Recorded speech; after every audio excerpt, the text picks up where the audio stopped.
बांग्लादेश पर करो अटैक। नमस्कार, सुदर्शन न्यूज देख रहे हैं आप और मैं हूं आपके साथ शिवांगी जैन। बांग्लादेश में जिहादियों का तांडव लगातार जारी है। हिंदू परिवारों पर जिहादी लगातार निशाना बना रही हैं।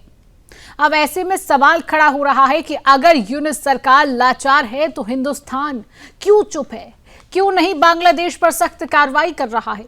जमाती भीड़ हिंदुओं को जिंदा जला देती है और हिंदुओं के घरों में आग लगा दी जाती है, जिसको लेकर पूरे देश में उबाल है और सभी एक ही मांग है कि भारत बांग्लादेश को सख्ती से जवाब दे।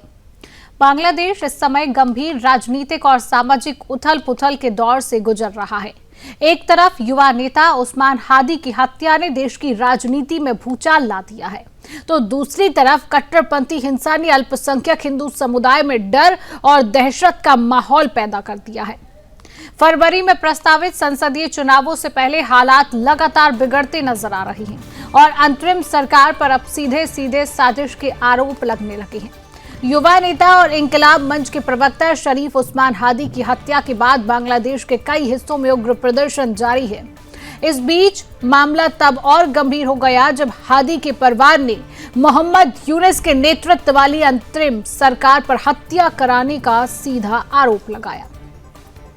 हादी के बड़े भाई अबू बकर ने कहा कि यह कोई सामान्य आपराधिक घटना नहीं है, बल्कि फरवरी में होने वाले चुनाव रद्द कराने की एक सुनियोजित साजिश है।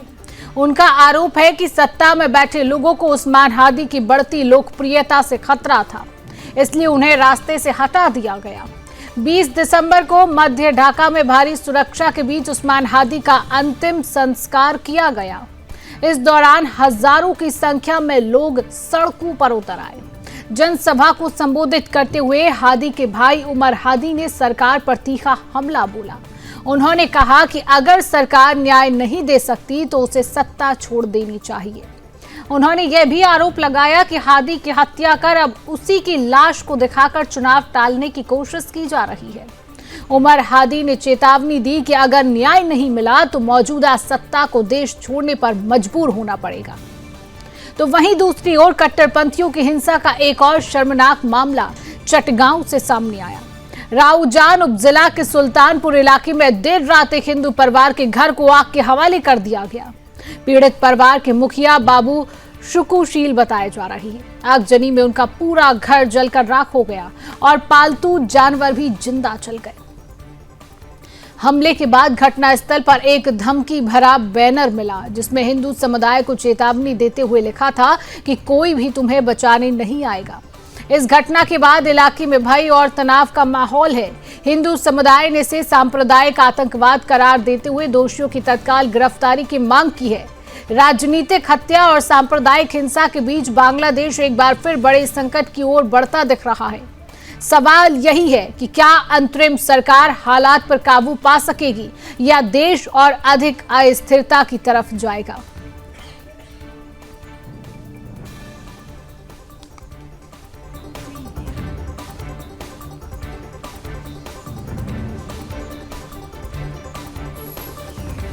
वहां की सेना, वहां की जिहादी मानसिकता के लोग सब एक पिच पर हैं, सब इकट्ठे हैं और वो हिंदुओं के खिलाफ हैं, अल्पसंख्यकों के खिलाफ हैं।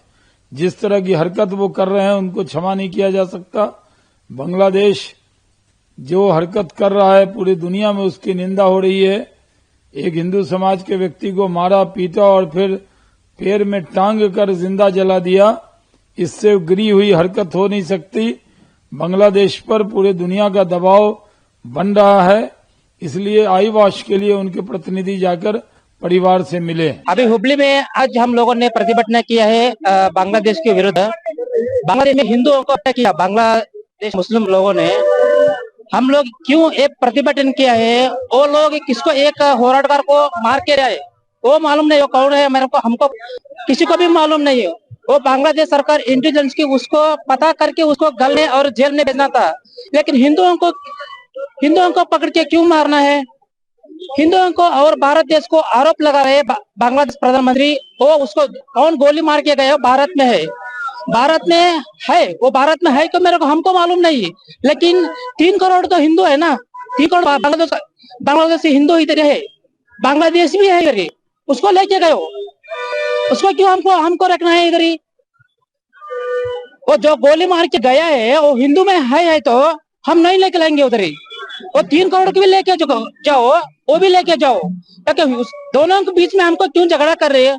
इसलिए हमको बोल रहे हैं इधर ही हुबली में हम लोग सभी मिलकर बजरंग दल लोगों ने प्रतिभटना करके रखा है। पे आवाज उठा रही है। प्रियंका गांधी जी ने देश की संसद में बोला, हम सारे लोग बाहर भी यही बात कह रहे हैं कि भारत सरकार को तत्काल दखल देना चाहिए और बांग्लादेश में अल्पसंख्यकों के साथ, हिंदू भाइयों के साथ जो भी घटनाएं घट रही उस पर सख्त एक्शन लेना चाहिए। लेकिन भारत सरकार सिर्फ और सिर्फ शेख हसीना की मेहमान नवाजी में लगी हुई है। बांग्लादेश में क्या हो रहा है इस पर सिर्फ बात करने के अलावा कुछ नहीं कर रही है। भारत सरकार को कड़े कदम उठाना चाहिए, विश्व के बाकी देशों को भी एकजुट करना चाहिए और बांग्लादेश में या आसपास किसी भी देश में अल्पसंख्यकों पे जो हमले हो रहे हैं उस हमले को कैसे रोका जाए, इसके लिए नरेंद्र मोदी जी को, विदेश मंत्रालय को कुछ न कुछ जरूरी कदम उठाना चाहिए। मोदी सरकार की कमजोरी, उनकी विदेश नीति के भटकाव, गलत नीति निर्धारित करने के कारण आज देश के सामने संकट है। हिंदुओं का जिस तरीके से वहां पर एक तो कत्लेआम जिस तरह मारा गया है, मंदिरों को तोड़ा गया है, चर्च को तोड़ा गया है, वो अपनी जगह, पर एक भय, आतंक जो बना है वहां, आबादी जिस तरह घट रही है, ये वही बांग्लादेश है जिसे 14 दिन के अंदर आदरणीय इंदिरा जी ने। तो आज इसी विषय पर हम चर्चा करने जा रहे हैं। चर्चा करने के लिए तमाम पैनलिस्ट हमारे साथ जुड़ चुके हैं। परिचय आपसे कराऊंगी। हमारे साथ विदेश मामलों के जानकार सिद्धार्थ दवे जी जुड़ चुके हैं। सिद्धार्थ जी, बहुत बहुत स्वागत आपका सुदर्शन न्यूज पे। हमारे साथ राजनीतिक विश्लेषक सुरेंद्र स्वामी जी जुड़ चुके हैं। सुरेंद्र जी, आपका भी बहुत बहुत स्वागत करती हूँ। हमारे साथ रक्षा विशेषज्ञ कमांडर भूषण दीवान जी जुड़ चुके हैं। सर, आपका भी बहुत बहुत स्वागत सुदर्शन न्यूज में। सबसे पहले सर आपसे ही चर्चा की शुरुआत करना चाहूंगी। भूषण सर, जिस तरीके से बांग्लादेश से जो तस्वीरें सामने आई उसका असर पूरे देश में देखने को मिल रहा है। जगह जगह प्रदर्शन किए जा रहे हैं क्योंकि बांग्लादेश में कट्टरपंथियों की ताकतें तो बढ़ रही हैं, जहां पर भारत की रक्षा पर भी इसका असर पड़ सकता है। भारत को क्या एक्शन ऐसे में लेना चाहिए? सर भूषण जी। शिवांगी जी, मैं आपसे और आपके दर्शकों से और रिस्पेक्टेड पैनलिस्ट से साझा करना चाहता हूं। मुझे 1971 के युद्ध में भाग लेने का सुअवसर मिला। 2016 में मैं जब कुलपति था एक यूनिवर्सिटी में, वहां मुझे इनवाइट किया गया था ढाका में as chief guest BIMSTEC conference पे। मैं आपको बता दूं, जब उनको मैंने बताया कि 1971 की लड़ाई में मैं लड़ा हूं, उन्होंने पलकों में बिठा लिया कि आप तो हमारे देश को बनाने वाले हैं। वही बांग्लादेश अब आप देख रहे हैं क्या कह रहे हैं ये लोग। तो अच्छे अच्छे नामी लोग, गिनामी लोग कह रहे हैं बांग्लादेश के, ये तो मुक्ति वाहिनी ने आजाद कराया है इस पाकिस्तान को। 3,500 भारतीय फौजी शहीद हुए, 500 करोड़ भारत ने खर्च किया, उसके बावजूद ये कह रहे हैं। और सवाल ये है, जो भारत की दयानतदारी है, वसुधैव कुटुंबकम की जो भाषा और सोच है, उस टाइम उसके चलते हमने 93,000 जो प्रिजनर रखे पाकिस्तान के, उनको छोड़ दिया बिना कुछ उसके बदले लिए हुए, शिमला एग्रीमेंट के तहत। जब सेकेंड वर्ल्ड वॉर हुआ था उस टाइम आपको पता है जापान को, जर्मनी को हार गए थे वो लोग, कहा गया था आप फौज नहीं रखेंगे। हमने ऐसी कोई बंदिश पाकिस्तान पे नहीं लगाई, ये हमारी गलतियां हैं। अभी तो हम जब ने रंगपुर कॉरिडोर जो उनका है, अगर हमने उनको आजाद कराया तो रंगपुर कॉरिडोर हमें लेना चाहिए था ताकि हमारा सिलीगुड़ी कॉरिडोर छोटा ना रहे। चिटागोंग में भी त्रिपुरा से 20 किलोमीटर जगह है, चिटागोंग समुद्र तक रास्ता जाता है, वो हमें लेना चाहिए था।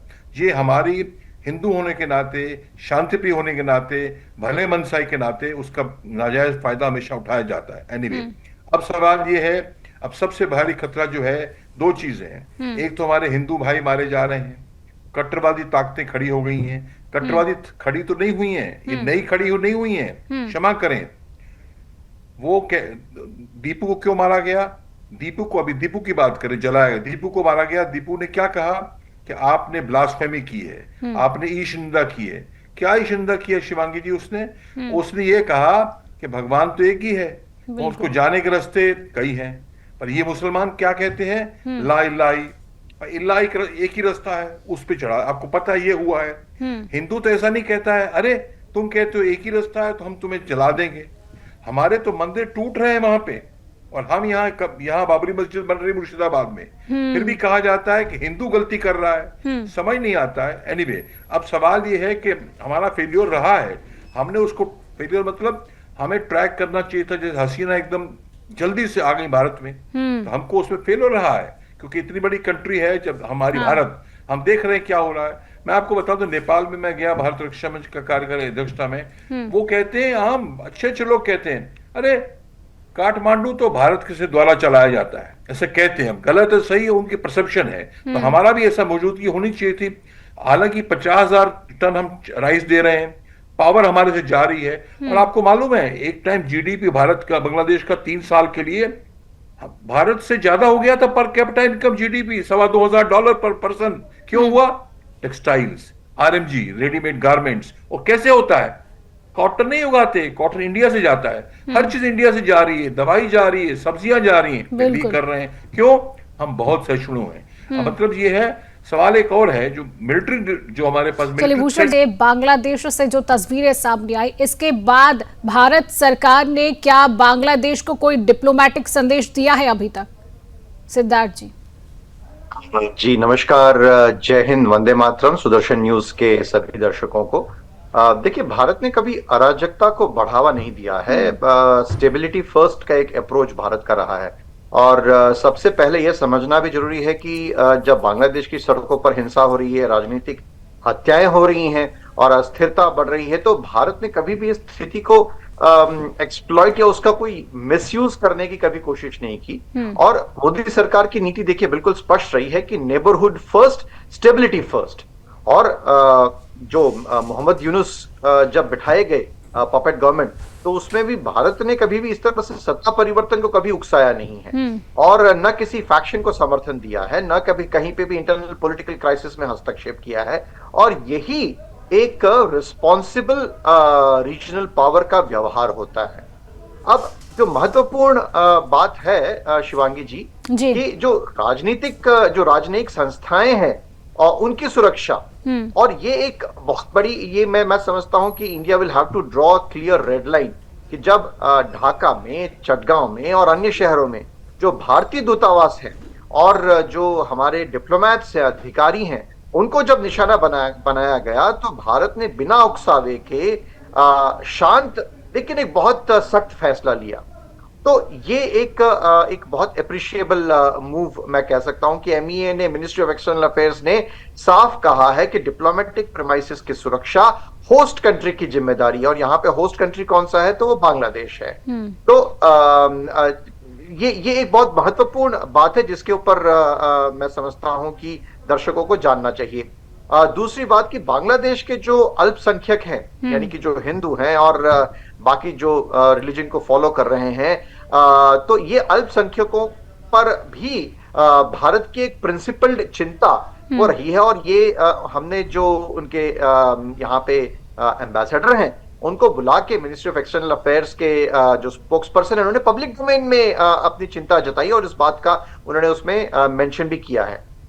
इंटरनेशनल फोरम्स पर और जैसे मीडिया में आपके चैनल हैं, दूसरे जो चैनल्स हैं, वहां पे जो माइनॉरिटी राइट्स हैं, उसकी भी जो बात है, उसको फर्मली भारत जो है वो रेस कर रहा है। लेकिन भारत ने कभी भी कोई कम्युनल नैरेटिव नहीं अपनाया है और एक ह्यूमन राइट्स के फ्रेमवर्क में अपनी बात को रखा है। और यही मोदी गवर्नमेंट की मैच्योरिटी है कि वैल्यूज के साथ, सिद्धांतों के साथ जो है डिप्लोमेसी को आगे बढ़ाया जाए। चलिए ठीक है, सुरेंद्र जी भी हमारे साथ हैं। सुरेंद्र जी, एक बात सामने आती है, हादी के परिवार के लोग कहते हैं कि यूनिस सरकार ने जो है वो मौत करवाई है दीपू चंद्र दास की, ताकि जो फरवरी में होने वाले चुनाव है उनको रद्द कर दिया जाए। क्या राजनीति है ये सुरेंद्र जी? देखिए, ये बांग्लादेश की राजनीति तो बिल्कुल स्पष्ट है। वहाँ जो जमात समर्थक लोग हैं वो वहाँ बंगालियों पर अत्याचार करते थे। बंगालियों ने उसके खिलाफ आवाज उठाई। बंगाली वहाँ से, बांग्लादेश से भारत में घुसपैठ करने लगे और हालात बने, लड़ाई हुई और वहाँ पे पाकिस्तान को हटा के एक बांग्लादेश बना और वहाँ पे वहाँ के बंगालियों का राज आया। अब वो राज आया, फिर आपको मालूम है वहाँ पार्टियां बनी, कितने हुए, जो उनके जिन्होंने शेख हसीना के फादर थे उन्होंने उनको ही मार दिया, ये तो बाहर थी उस समय, बच गई। तो ये मुस्लिम कंट्रीज में इस तरह की चीजें आम होती रहती हैं। तो उसमें वापस से तो जो शेख हसीना थी अवामी लीग की लीडर, जो पीएम थी, जिनको वहां से भागना पड़ा, तो वो उन्होंने जमात पे पूरी नकेल लगा रखी थी और सारा बांग्लादेश बंगालियों के हाथ में था। अब हालात ऐसे बने कि जमात को छोड़ दिया। ये जो स्टूडेंट मूवमेंट हुआ उसकी वजह से जमात के लोगों को फ्री कर दिया गया, उनकी लीडरशिप को जेलों से बाहर कर दिया गया। और अब वो वही प्री 71 के जो हालात थे कि बंगालियों पर जो जमात के लोग हैं, जो बेसिकली पाकिस्तान समर्थक लोग हैं, वो उस पे राज करेंगे और वही उनकी इस समय राजनीति है। अब इसको मरवाया, उसको मरवाया, किसने उसकी हद की हत्या की, ये सब चीजें नहीं है। इम्पोर्टेंट बात क्या है कि बांग्लादेश में भले ही वो हिंदू हैं, लेकिन वो बांग्लादेशी हैं, वो भारतीय नहीं। तो किसी भी देश के इंटरनल मैटर में भारत क्या कर सकता है? भारत के पास दो ही रास्ते हैं।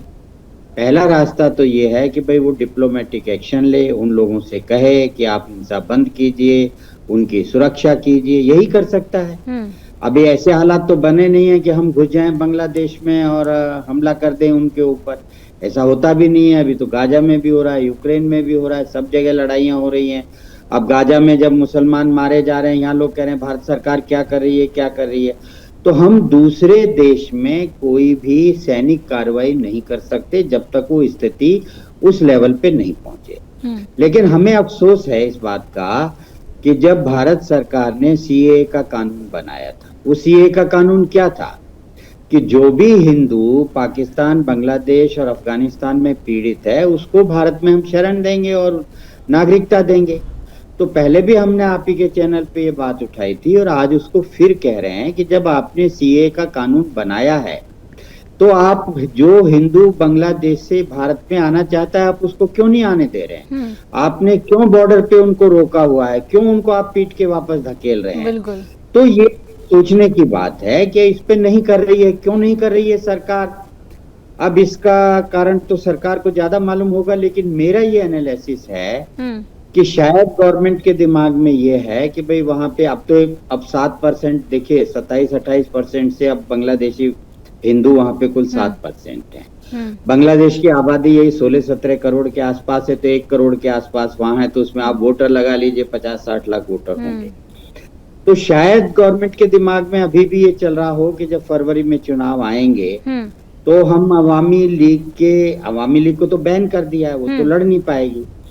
तो उनके जैसे वो पाकिस्तान में जब इमरान की पार्टी को बैन किया था तो वो अपने अपने इंडिपेंडेंट होके चुनाव लड़े थे, तो इसी तरह से चुनाव लड़ेंगे तो हिंदू तो अवामी लीग के साथ है। बिल्कुल। चलिए ठीक। भूषण जी, जिस तरीके से बांग्लादेश में हिंसा की तस्वीरें सामने आ रही हैं, भारत की रक्षा के लिए ये कितना बड़ा खतरा साबित हो सकता है? साबित हो सकता है, कई कारण हैं। एक तो बांग्लादेश में उन्माद का atmosphere number 1, political government almost zero समझी जाए नंबर 2, चीन का उकसावा नंबर 3, अमेरिका का भी हाथ इसमें हो सकता है नंबर 4। और सवाल ये है, पर भारत इतना बड़ा देश है, स्ट्रॉन्ग आर्म फोर्सेस, आपको पता है बांग्लादेश 3.25 तरफ से भारत से घिरा हुआ है। तो हमने बांग्लादेश के पश्चिम में, मतलब वेस्ट बंगाल से, बांग्लादेश के नॉर्थ में, बांग्लादेश के ईस्ट में, हमने लास्ट 1 ईयर में आपने देखा है अपनी आर्म फोर्सेस की प्रेजेंस बहुत स्ट्रांग कर दी है। और क्यों की है? हम शुरुआत नहीं करेंगे, हम पहल नहीं करेंगे। अगर वो उन्माद में कुछ करते हैं, ऐसा करते हैं, जोश में आके दुस्साहस करते हैं, तो फिर उनको जवाब मिलेगा। क्या जवाब मिलेगा? जो रंगपुर कॉरिडोर है, जो नॉर्थ वेस्ट पार्ट उनका जो कान है उत्तर पश्चिम में, वो पूरा रंगपुर जो जिला उनका है, अगर वो कट जाएगा तो हमारी सिलीगुड़ी कॉरिडोर भी बड़ी हो जाती है। अगर वो करते हैं तो उनको पता नहीं करना, डिटरेंस होता है, नंबर 1। नंबर 2, चिटागोंग कॉरिडोर क्या है? वो त्रिपुरा से समुद्र जो है, त्रिपुरा हमारा प्रांत है, त्रिपुरा से दक्षिण जाए तो समुद्र जो है 25 किलोमीटर है। छोटा सा land mass west east Pakistan Bangladesh का है, अगर वो भी खतरे में हो सकता है। और पूरा चिटागोंग जो मेजॉरिटी हिंदू बेल्ट है, जहां आपने बताया घर बाहर से बंद करके हिंदू घर जलाएंगे, वो भी हो सकता है। ये एक चीज। नंबर 2, तो इसलिए वो दुस्साहस नहीं करेगा। पर मैं आपको बता दूं छोटी इतिहास की बात, जी। जमाते इस्लामी पार्टी जहां मुसलमान सेपरेट मुस्लिम देश चाहिए, ये कहां तय हुआ था, ये रेजोल्यूशन कहां पास हुआ था? मांगे जी, ये पास हुआ था ढाका के नवाब के घर में 1940 में। तो ये आज नए नए नहीं बने हैं कट्टरवादी, तब से हैं। और तभी तो आबादी आज 8% रह गई है। और मैं आपको बता दूं, शेख हसीना के टाइम भी आबादी हिंदुओं के अत्याचार हो रहे थे।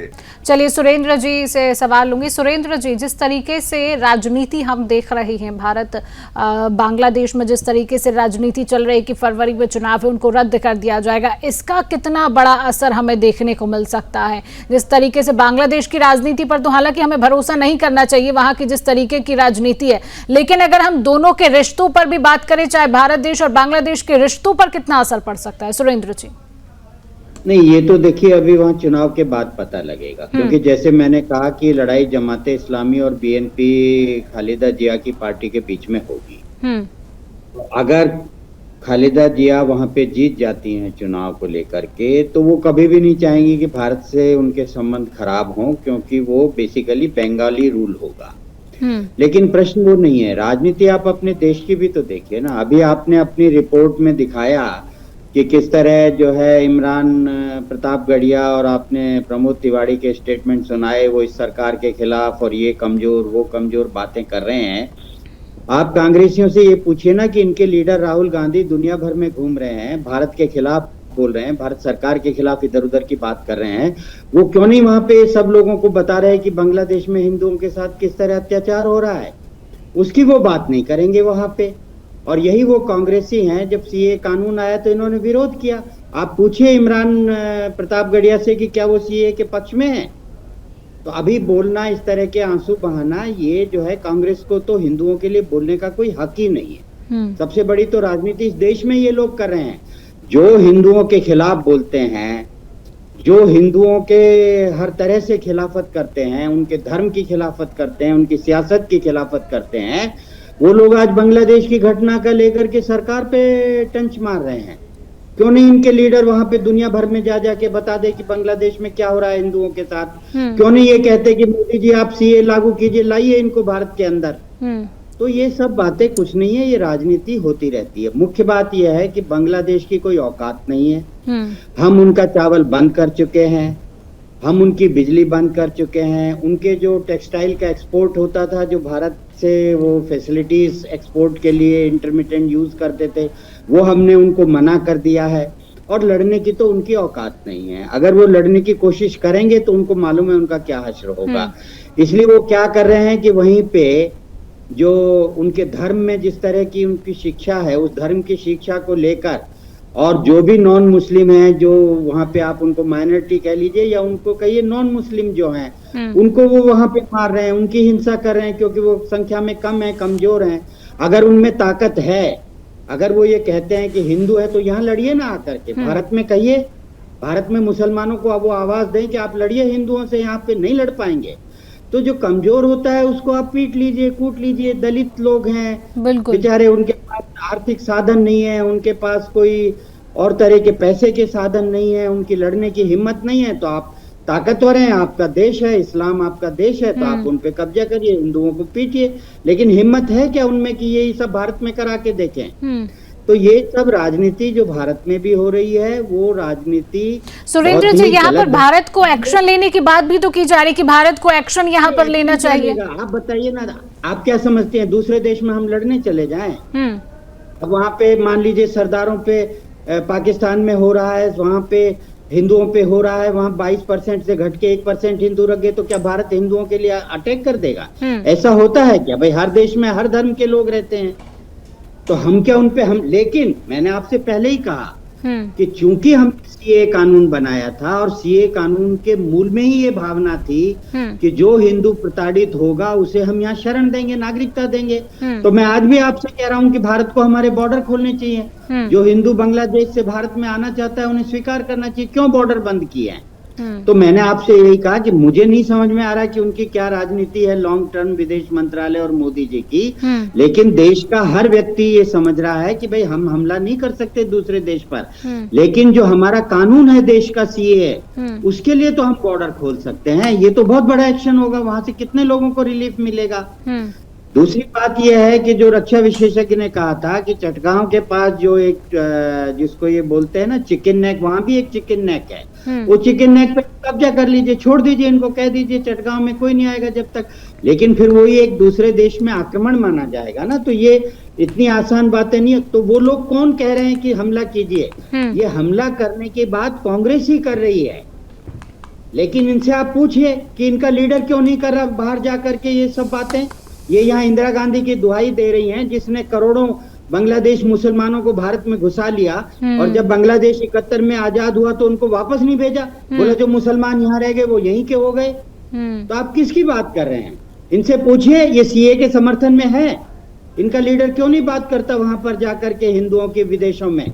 वो अभी तक वो एसआईआर वोट चोरी में लगा हुआ है। वही बात है सुरेंद्र जी, अगर हम अपने देश की राजनीति की बात करें तो वही सही नहीं है, सिर्फ आरोप प्रत्यारोप लगा देते। जब साथ आने की बात होती है, जिस मुद्दे पर बात करने की बात होती है, वहां पर विपक्ष एक साथ नजर नहीं आता है। बस ये कह दिया जाता है कि भारत एक्शन नहीं ले रहा है, भारत एक्शन नहीं ले रहा है। हमारे साथ भूषण दीवान जी भी बने हुए हैं। भूषण जी, यहाँ पर भारत देश को क्या तैयारियां करनी चाहिए, स्थिति किस तरीके से रखनी चाहिए, रणनीतिक स्थिति किस तरीके से रखनी चाहिए रक्षा के स्तर से?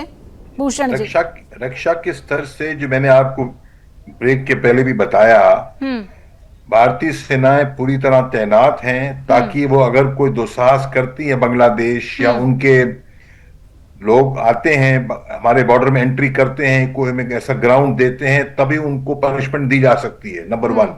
पर नंबर 2, सीधा अटैक करना तरीका नहीं है। अगर आप अटैक करते हैं, रशिया ने अटैक किया यूक्रेन पे, 4 साल होने को आ गए, रशिया अभी तक नहीं जीत पाया। क्यों? उसमें और देश जुड़ जाते हैं। तो अटैक करना कोई आसान, कोई अकलमंदी नहीं है।